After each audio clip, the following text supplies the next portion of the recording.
السلام علیکم ورحمۃ اللہ وبرکاتہ۔ آئیے حصول برکت کے لیے ایک مرتبہ محبت کے ساتھ نبی پاک صلی اللہ تعالیٰ علیہ وسلم کی بارگاہ بکس پناہ میں جھوم جھوم کر درود شریف پڑھیے بآواز بلند، اللہم صلی علی سیدنا شفیعنا نبینا مولانا محمد بارک وسلم، صلو علیہ صلاۃ و سلام علیک یا رسول اللہ صلی اللہ تعالیٰ علیہ وسلم۔ اور میری ایک آپ سے ادبانہ گزارش ہے کہ ہمارے چینل کو زیادہ سے زیادہ سبسکرائب کریں، ہمارے چینل کو سپورٹ کریں، ہمیں اور بھی اچھے ویڈیو لانے کے لیے ہمیں موقع دیں، ہمیں سپورٹ کریں۔ انشاءاللہ آپ کے لیے انشاءاللہ اچھے ویڈیوز ضرور لے کے آؤں گا، اچھے واقعات آپ کو، مسئلہ مسائل انشاءاللہ آپ کو ضرور بتائیں گے۔ لیکن آپ لوگوں کی نیڈ یعنی خاص کر کے آپ لوگوں کی مجھے ہیلپ کی ضرورت ہے، آپ لوگوں کی سپورٹ کی ضرورت ہے، تو مہربانی کر کے آپ لوگ ہمیں سپورٹ کریں، یعنی ہمارے چینل کو سبسکرائب کریں اور ویڈیوز کو اپنے دوست و احباب، اپنے رشتہ دار کو شیئر ضرور کریں، اور ان سے بھی کہیں کہ اس چینل کو سبسکرائب کر لیں۔ بہرحال آگے بڑھتے ہیں۔ آگ کی کھائی۔ ابو جہل نے ایک مرتبہ اپنے دوستوں سے کہا کہ محمد صلی اللہ علیہ وسلم کو میں اگر کبھی نماز پڑھتے دیکھ لوں گا تو میں اس کی گردن مار دوں گا، معاذ اللہ۔ چنانچہ ایک دن جب حضور صلی اللہ تعالیٰ علیہ وسلم نماز پڑھ رہے تھے، ابو جہل اسی ناپاک ارادے سے آگے بڑھا۔ لوگوں نے دیکھا کہ وہ حضور کی طرف بڑھ رہا ہے، ناگہاں اپنی ایڑیوں پر پھرا، یعنی الٹا بھاگتا اور منہ پر ہاتھ رکھے ہوئے نظر آیا، جیسے کوئی اپنے منہ کو کسی منہ پر ایڑی یعنی پڑی ہوئی چیز سے بچاتا ہے۔ لوگ دیکھ کر حیران ہوئے اور اس سے پوچھا کہ تجھے کیا ہوا؟ تو کہنے لگا کہ میں نے جب آپ کی یعنی محمد صلی اللہ علیہ وسلم کی گردن پر وار کرنے کو آگے ہونا چاہا تو میں نے دیکھا کہ میرے اور آپ کے یعنی محمد صلی اللہ علیہ وسلم کے درمیان آگ کی ایک کھائی ہے، اور بڑے بڑے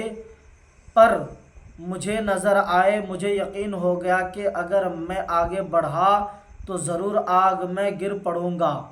چنانچہ خوف کے مارے میں وہاں سے جلد الٹا دوڑا اور بمشکل جان بچائی۔ حضور صلی اللہ علیہ وسلم نے جب اس کا یہ چشم دید واقعہ سنا تو فرمایا اگر وہ میرے نزدیک آ جاتا تو فرشتے اس کا جوڑ جدا کر کے آگ کی کھائی میں پھینک دیتے۔ یعنی حضرات محترم، میں آپ کو بتا دوں کہ ایک مرتبہ کا واقعہ ہے۔ اللہ کا دشمن، نبی صلی اللہ علیہ وسلم کا سب سے بڑا دشمن، گستاخ رسول، نبی صلی اللہ علیہ وسلم کو سب سے زیادہ تکلیف دینے والا انسان، جس کو دنیا آج ابو جہل کے نام سے جانتے ہیں۔ میں آپ کو بتا دوں کہ ابو جہل کے بارے میں وہ نبی صلی اللہ علیہ وسلم کو طرح طرح کی تکلیفیں دیا کرتا تھا، تکالف دیا کرتا تھا۔ نبی صلی اللہ علیہ وسلم کو یہاں تک کہ گالیاں دیا کرتا تھا اور کہتا تھا کہ محمد کے ہاتھ ٹوٹ جائیں، یہ وہ اس طرح سے کہتا تھا۔ تو اسی کے بارے میں اللہ تبارک و تعالی یعنی اس دجال کے لیے،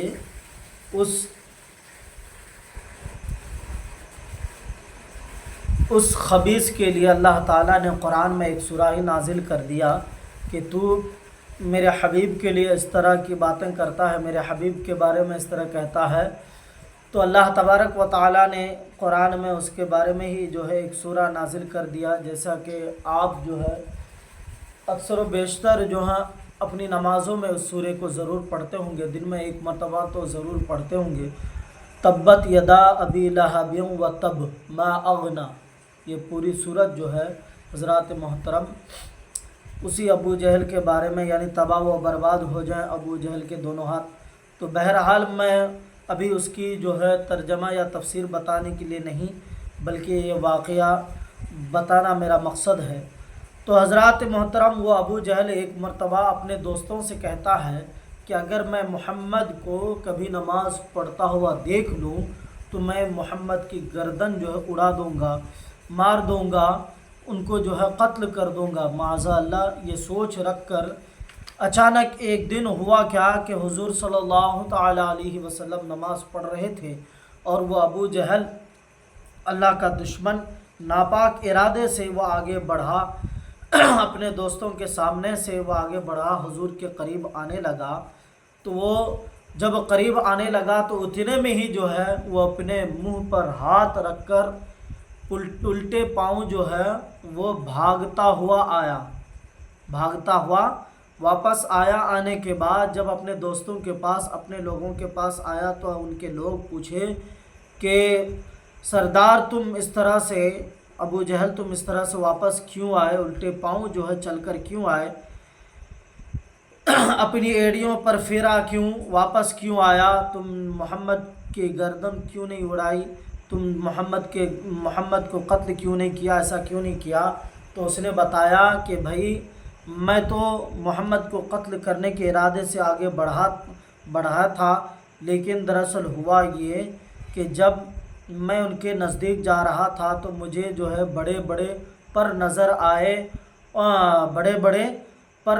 آئے اور درمیان یعنی محمد کے یعنی محمد صلی اللہ علیہ وسلم کے اور میرے بیچ میں، دونوں کے درمیان میں جو ہے، درمیان مطلب بیچ، یعنی دونوں کے بیچ میں ایک جو ہے آگ کی کھائی مجھے نظر آئی، اور کچھ بڑے بڑے پر والے مجھے نظر آئے، اور مجھے جو ہے ڈر لگنے لگا، مجھے یقین ہو گیا کہ یہ جو ہے مجھے یہ بڑے بڑے پر والے جو ہے مجھے اس کھائی میں ڈھکیل دیں گے، ڈال دیں گے۔ اسی ڈر کی وجہ سے جو ہے میں واپس آیا۔ اس کے بعد حضرات محترم جب نبی صلی اللہ علیہ وسلم یہ سارا قصہ سنا، یہ واقعہ سننے کے بعد نبی صلی اللہ علیہ وسلم فرماتے ہیں کہ وہ اگر میرے نزدیک آتا تو اللہ کے مقدس فرشتے جو ہیں ان کو آگ میں ڈھکیل دیتا، یعنی جوڑ جدا کر کے جو ہے اسے جو ہے آگ کی کھائی میں پھینک دیتا۔ تو حضرات محترم ہمارے نبی صلی اللہ تعالیٰ علیہ وسلم کو ہر چیز کا علم ہے۔ میں آپ کو کئی بار بتایا ہوں، آج پھر میں بتاتا ہوں کہ نبی صلی اللہ علیہ وسلم کو جو ہے ہر چیز کا علم ہے۔ نبی صلی اللہ علیہ وسلم ہر وہ چیز جانتے ہیں، قیامت تک کیا ہونے والی ہیں، ساری چیزیں نبی صلی اللہ علیہ وسلم کو معلوم ہے۔ ہمارے حضور صلی اللہ تعالیٰ علیہ وسلم واللہ یعصمک من الناس کے مطابق اپنے اللہ کی خاص حفاظت میں تھے، اور ساری خدائی ایک طرف اور فضل الہی ایک طرف کے صدقہ مقصاد خدا اپنے محبوب کا حافظ تھا۔ اور یہ بھی معلوم ہوا کہ سارے فرشتے حضور کے دربان وہ خادم ہیں، اور یہ بھی معلوم ہوا کہ جو شخص ہمارے حضور صلی اللہ علیہ وسلم کا گستاخ ہے اس کے لیے ایک خوفناک آگ کی کھائی تیار ہو چکی ہے۔ تو حضرات محترم پھر میں آپ کو ایک چیز اور بتانا چاہتا ہوں، ابو جہل جیسا گستاخ اگر اس دور میں دیکھنا ہے تو وہ ایک جماعت اس دنیا میں ابھی بھی موجود ہے۔ آپ ان کو جو ہے پہچاننا چاہتے ہیں تو میں آپ کو بتا دوں کہ اعلیٰ حضرت کا نعرہ لگا دو، پہچان لو گے اس کو آپ کہ وہ گستاخ رسول کون ہے، نبی کا گستاخ کون ہے آپ پہچان جاؤ گے، ابو جہل کا دوست کون ہے آپ پہچان جاؤ گے۔ صرف ہمارے امام احمد رضا خان فاضل بریلوی رحمۃ اللہ تعالی علیہ کا نام لے لینا، ان کا نام لوگے تو آپ پہچان جاؤ گے کہ یہ گستاخ رسول ہے۔ اور ایک مرتبہ آپ درود شریف پڑھ لیجیے، اللہم صلی علی سیدنا شفیعنا نبینا مولانا محمد بارک وسلم، صلو علیہ صلاۃ و سلام علیک رسول اللہ صلی اللہ تعالی علیہ وسلم۔ رسول برحق حضرت عبداللہ ابن عمر رضی اللہ تعالیٰ عنہ فرماتے ہیں کہ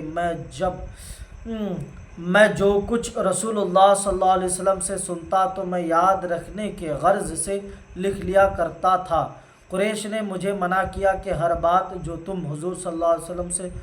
سنتے ہو لکھ لیتے ہو، حضور صلی اللہ علیہ وسلم کے منہ مبارک سے بشریت کے باعث کبھی غصے کی حالت میں کچھ نکل جاتا ہے۔ یہ سن کر میں جو ہے لکھنے سے رک گیا اور حضور صلی اللہ علیہ وسلم سے یہ بات کہہ دی۔ حضور نے اپنے منہ مبارک کی طرف انگلی کر کے اشارہ فرما کر فرمایا، بے شک لکھو کہ اس منہ سے ہر حالت میں جو بھی نکلتا ہے حق ہی نکلتا ہے۔ حضرات محترم، میں آپ کو ایک بات بتانا چاہتا ہوں کہ حضرت عبداللہ ابن عمر رضی اللہ تعالیٰ عنہ کہتے ہیں کہ میں جو کچھ بھی نبی صلی اللہ علیہ وسلم سے سنتا، نبی صلی اللہ علیہ وسلم جو بات کہتے ان باتوں کو میں یاد رکھنے کے لیے لکھ لیا کرتا تھا، اپنے نوٹ بک میں لکھ لیا کرتا تھا، میں اسے نوٹ کر لیتا، اسے میں محفوظ کر لیتا، اسے جو ہے اپنے تختی میں لکھ لیتا، جمع کر دیتا۔ تو لوگ جو ہیں قریش والے قریش جو ہے مجھے منع کرتے کہ ہر بات جو ہے نبی صلی اللہ علیہ وسلم جو بولیں غصے کی حالت میں، جو کچھ بھی بولیں ہر بات صحیح نہیں ہوتا۔ ان کی نیت یہ تھی، سمجھ رہے ہیں، یہ ہماری اور آپ کی نیت نہیں ہے۔ ایک جماعت ابھی بھی موجود ہے دنیا میں، سمجھ رہے ہیں، جو کھلا میں بتانا نہیں چاہوں گا، آپ خود سمجھدار ہیں، آپ سمجھ گئے ہوں گے کہ گستاخ رسول کون ہے اور گستاخ اللہ کون ہے۔ تو بہرحال حضرات محترم، لوگ جو ہیں کہنے لگے کہ ہر بات نبی کی زبان سے جو نکلے وہ سچ ہو، ایسا ان لوگوں کی سوچ تھی، تو تم لکھو مت۔ تو حضرت عبداللہ ابن عمر رضی اللہ تعالیٰ عنہ جو لکھنا روک دیے اور یہ بات نبی صلی اللہ علیہ وسلم کو جا کر بتا دیے۔ بتانے کے بعد نبی صلی اللہ علیہ وسلم اپنے منہ مبارک کی طرف اشارہ فرما کر فرمایا کہ اے عبداللہ ابن عمر، لکھو تم، میں جو بھی باتیں کہتا ہوں ان ساری باتوں کو لکھو، انشاءاللہ میری باتیں جو ہے کبھی جھوٹی نہیں ہوں گی اور میں حق ہی بولتا ہوں، کبھی میں جھوٹ نہیں بولتا ہوں۔ اور آپ کو بتا دوں، آج کل کچھ تھوڑے انسان جو ہیں کہتے ہیں کہ چھوٹے بچوں کو معصوم کہتے ہیں، یہ معصوم لڑکا ہے، یہ معصوم بچہ ہے، یہ انسان جو معصوم ہے، اس طرح سے کہتے ہیں۔ تو میں آپ کو بتا دوں کہ نبی اور فرشتوں کے علاوہ، انبیاء کرام اور فرشتوں کے علاوہ کوئی جو ہے معصوم نہیں ہے، سمجھ رہے ہیں آپ، ان دونوں کے علاوہ کوئی بھی معصوم نہیں، آپ کسی کو معصوم نہیں کہہ سکتے، کوئی معصوم نہیں ہو سکتا، سمجھ رہے ہیں، کیونکہ نہ نبی کبھی جھوٹ بولتے ہیں، نہ فرشتے کبھی جھوٹ بولتے ہیں، نہ وہ کبھی گناہ کرتے ہیں، سمجھ رہے ہیں۔ اللہ تعالیٰ فرشتوں کو جو کام دے دیا ہے وہی کام کرتا ہے، گناہ جیسی جو ہے عیب سے وہ بالکل پاک ہیں، جھوٹ سے بالکل وہ پاک ہیں، اسی طرح سے انبیاء کرام بھی جھوٹ اور گناہ سے جو ہے بالکل پاک ہیں، ایسی چیزوں سے، تو کسی کو آپ معصوم نہیں کہہ سکتے۔ تو حضرات محترم، نبی صلی اللہ علیہ وسلم جو بھی بولتے تھے حق بولتے تھے، حق کی بات کیا کرتے تھے۔ معلوم ہوا کہ ہمارے حضور صلی اللہ تعالیٰ علیہ وسلم رسول برحق ہیں اور آپ کی زبان انور سے جو بھی نکلے حق ہی ہوتا ہے، اور اس منہ سے حق کے سوا کچھ بھی نہیں نکل سکتا، کچھ بھی نہیں نکلتا تھا، اور یہ بات ہو ہی نہیں سکتا کہ حضور کے منہ مبارک سے جھوٹ نکلے، اور پھر جب اللہ کے رسول کے منہ سے جھوٹ نہیں نکل سکتا تو جو خود اللہ کو جو ہے کہہ سکتا ہے کہ اللہ کے متعلق کہتا ہے کہ اللہ کے لیے جھوٹ بولنا ممکن ہے۔ میں ان لوگوں کی ایک کتاب میں دیکھا ہوں، خود پڑھا ہوں، ان کی کتاب میں لکھا ہوا ہے کہ اللہ تعالیٰ جھوٹ بول سکتا ہے، اللہ تعالیٰ جو ہے جھوٹ بولنا ممکن ہے اللہ کے لیے، اللہ جھوٹ بول سکتا ہے، معاذ اللہ، ان کی کتابوں میں باجبتا دیکھا ہوں۔ اب جو ہے کچھ لوگ کہیں گے کہ دکھاؤ کہاں پر ہے، تو کہتے ہیں کہ یہ تمہاری کتابوں میں لکھا ہوا ہے کہ فلاں کتاب میں ایسا لکھا ہوا ہے، تمہارے علماء لکھے ہیں، ایسا کہتے ہیں کہ یہ سنیوں کا علماء جو اپنی کتابوں میں لکھے ہیں کہ ان کی کتاب میں ایسا لکھا ہوا ہے، تو کہتے ہیں کہ ہماری کتاب میں دکھاؤ۔ تو میرے بھائیوں، بزرگوں، دوستوں، آپ جو ہے مجھ سے رابطہ کیجئے گا، ضرور مجھ سے بات کیجئے گا، میں آپ کو بتا دوں گا کہ تمہاری کون سی کتاب میں ہے ایسا لکھا ہوا۔ وہ تو کہتے ہیں کہ نماز میں اگر نبی کا نام آ جائے تو نماز جو ہے تمہاری مکمل نہیں ہوگی، نماز تمہاری نہیں ہوگی۔ وہی اگر اپنے جانور گدھے یا بیل کو اگر یاد کرو گے، اگر یاد آ جائے تو تمہاری نماز ہو جائے گی۔ اس طرح کی باتیں کرتے ہیں۔ تو بہرحال تو حضرات محترم، ایسے سوچ رکھنے والوں سے آپ دور رہنے کی کوشش کریں، سمجھ رہے ہیں؟ ہر کوئی دین کی بات کرنے والا سچا نہیں ہوتا، سمجھ رہے ہیں؟ تو ایسی باتوں کو آپ خاص کر کے دھیان دیں کہ ہر کسی کی بات کو آپ نہ سنیں، اس کے عقیدے کو پہلے دیکھیں، آپ پرکھیں آپ اچھی طرح سے کہ وہ صحیح سنی العقیدہ، وہ سنی ہے کہ نہیں، اہل سنت والجماعت پر ہے کہ نہیں، مسلک اعلیٰ حضرت پر ہے کہ نہیں، وہ دیکھیں، اس کے بعد ان کی باتوں کو سنیں۔ تو اللہ تبارک و تعالیٰ سے دعا ہے کہ ہم تمام مسلمانوں کو حق بولنے اور حق پر عمل کرنے کی توفیق عطا فرمائیں، اور خاص کر کے مجھے جو ہے اللہ تعالیٰ سے یہی دعا ہے، میں اللہ سے یہی مانگوں گا کہ اس دنیا میں جتنے بھی مسلمان بھائی اور بہنیں ہیں سب کو 5 وقت نماز پڑھنے کی توفیق عطا فرمائیں، اور اس دنیا سے جتنے بھی مرحوم مرحومین گزر چکے ہیں، چھوٹے بڑے بوڑھے جوان جتنے بھی گزر چکے ہیں، سب کو جنت میں اعلیٰ سے اعلیٰ مقام عطا فرمائیں، اور اس دنیا میں جتنے بھی مسلمان بھائی پریشان حال میں ہیں ان کے پریشانی کو دور عطا فرمائیں، اور میرے بولنے میں اگر کوئی قسم کی کمی و بیشی ہوئی تو آپ میری ضرور اصلاح پر فرمائیں، اور مجھے زیادہ سے زیادہ سپورٹ کریں، ہمارے چینل کو زیادہ سے زیادہ سبسکرائب کریں۔ وآخر دعوانا ان الحمدللہ رب العالمین،